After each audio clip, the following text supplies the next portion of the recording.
Hi, and welcome to this short video about the HTC Touch processor, in particular the speed of the processor.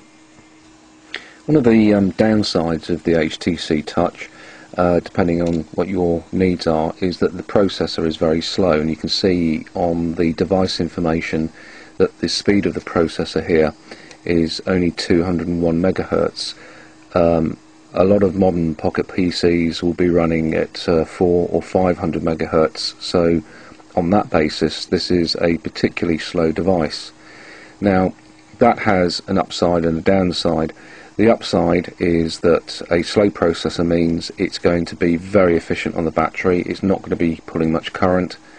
It's also presumably going to make the device a lot cheaper to buy because it's using a less expensive processor.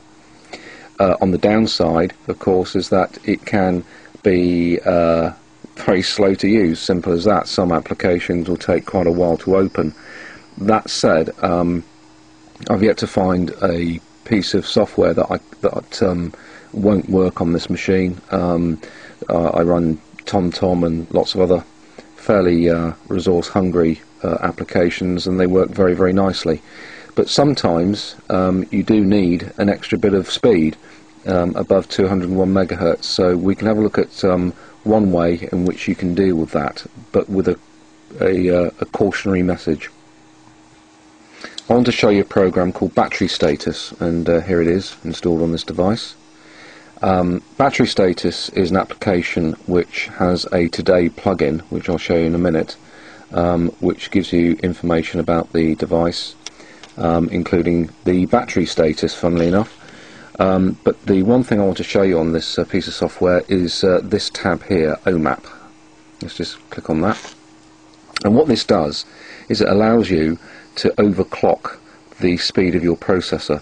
So you can see here the actual processor speed is 201 megahertz, which is the standard speed for the HTC Touch. And you can have an option here to overclock it to a different speed.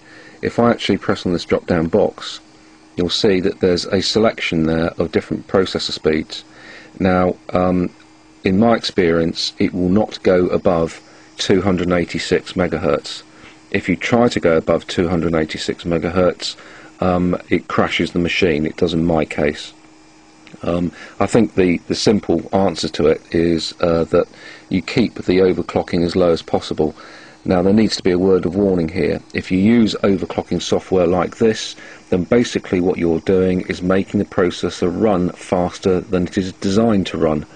And it's rather like over-revving an engine, I guess. If you redline an engine, then you're at risk of damaging the engine. So there's even a warning here from the person who wrote the program, which says, use the OMAP features on your own risk. I am not responsible for any damage caused by this piece of software. In other words, there is a risk that you could damage the processor, and if you damage the processor, then you've got rather an expensive piece of rubbish to put in the bin, and I don't think HTC would look too kindly under a warranty to have it fixed when they find out you've been overclocking the processor. In other words, you're getting it to do something it's not designed to do. If we have a look at the Today screen, what Battery Status does is it gives you this information. You can see here, first thing of course is that it shows you how much charge you've got in your battery. It's 72% at the moment. It shows you your telephone provider or service provider. It shows you the current processor speed. It gives you other information, including the signal strength of your phone provider. It gives you information about memory, available memory. In this case, P means for program memory. I've got 15.8 megabytes of free program memory at the moment, which is another issue with the HTC Touch, which I'll talk about another time. And here it even tells you the temperature of the processor, which is quite interesting. At the moment this is running at 25 Celsius. And over here it tells you what the current draw is on the battery. At the moment it's 91 milliamps. Now if I tap on the processor speed here, 201 megahertz, remember, is the standard speed, or the correct speed really, for the HTC Touch. If I tap on that, it changes to 286 megahertz, being the maximum speed that I selected in the battery status program. and it's now technically running at 286 megahertz. Whether it is genuinely running at 286 megahertz or not, I don't know. Some of you may be familiar with the program TCPMP, which is an excellent video player for a Pocket PC, and I'm running the HTC Touch at 286 megahertz as I showed you earlier, but TCPMP actually shows it running at 246 megahertz. So obviously there's a disconnect there somewhere. I don't know what the genuine speed is, whether it's 286 or whether it's 246 or even a different speed, but I suppose the point being is that TCPMP is recognizing the processor running faster than the standard 201 megahertz, so battery status is obviously doing something. Okay, so we are reporting with the use of battery status that we are running at 286 megahertz, like that. TCPMP seemed to recognise that the processor was running faster than it actually was, but at the end of the day, does it actually make a difference? Well, let me put it back to 201 megahertz, and let's run a video file. Okay, I'm going to run a Windows Movie file, and I'm going to put it into full screen mode because that's how we would want to watch a movie.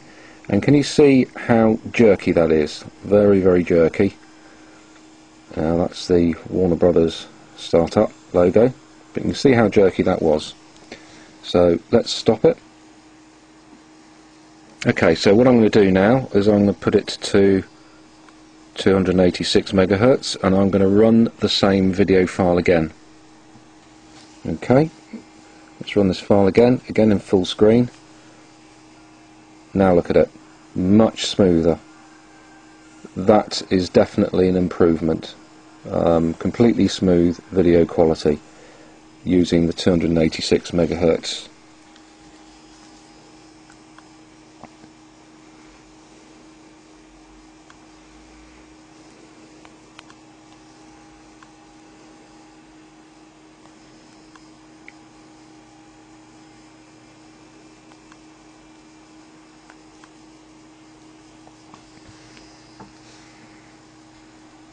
We just go back into the battery status program briefly, into the OMAP settings, where we have the processor speed. There's an option here, overclock on wake up, and you can see it is not ticked.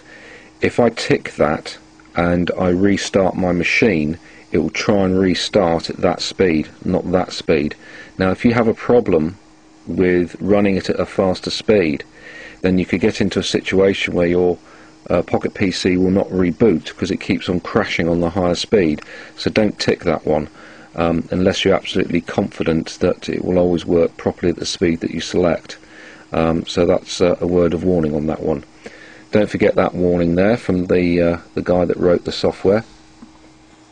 And if you're interested in knowing more about this piece of software, there's the information there from the chap who wrote it.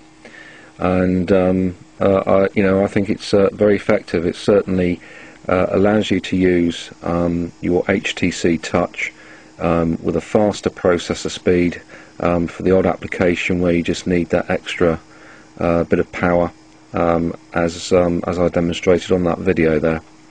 So thanks for watching. I hope that's useful, and as I say, be cautious with this piece of software because you don't want to damage your HTC Touch.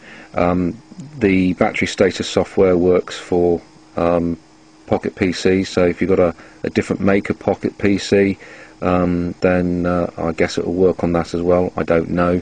Probably best to read around forums and the such like, just to double check to make sure that people haven't had any adverse experience with overclocking software. This is not the only type of overclocking software out there, but this is the only one I've ever used. So with that, hope you found that useful, and thanks for watching. I'll probably do another video at some point talking about the memory leaks on the HTC Touch, which is a great annoyance. Until then, all the best. Cheers.